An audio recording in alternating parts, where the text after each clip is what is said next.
Okay, we are now ready to continue with problem A8 in section 10.1 of the Math 206 book. Part A, we drew the stem and leaf plot. Part B asks the question, are more employees in their 40s or in their 50s?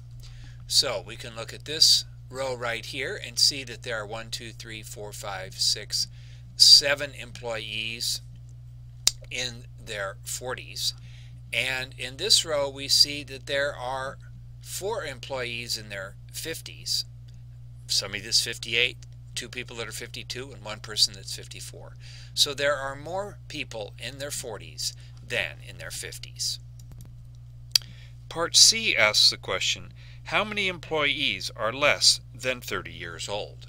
So we need to find these employees in our stem and leaf plot. These 3 employees in the first row are less than 30, and all of these employees in their 20s. So if we count them up, we get 17 here and 3 here, which is 20. Therefore, there are 20 employees less than 30 years old. Now Part D. Part D asks the question, what percentage of the people are 50 years or older? We count up the employees in their 50s and in their 60s, and we get 7. And the total number of employees is 40, so we make the fraction 7 over 40. Then if we divide 7 by 40, we get a decimal of 0.175. But they did not want a decimal answer, they wanted a percent answer, so the answer is 17.5%. What I'm going to do now is demonstrate how to make a grouped frequency distribution table.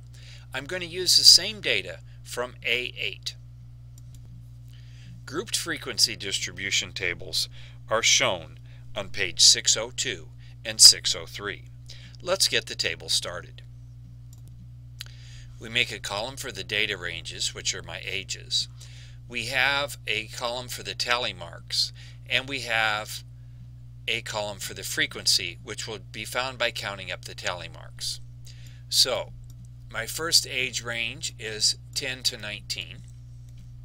My second age range is 20 to 29,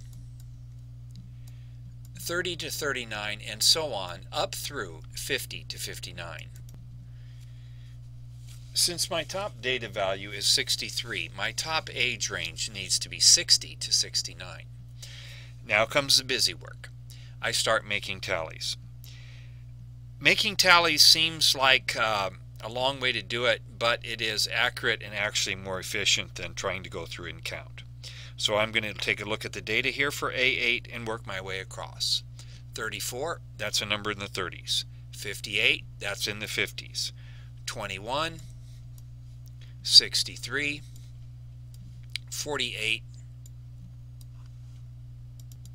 Notice that when you get to 5, you mark it off, and that's a group of 5. And I'll continue. Okay, I've gone through all the data values. Now I'm ready to put in the frequencies. And I just counted my tallies. We have 3 from 10 to 19, 17 from 20 to 29, 6, 7, 4, and 3. From this information, I can make a histogram. A good example histogram is in figure 10-8 on page 603. In the next video, I'll show how to make a circle graph.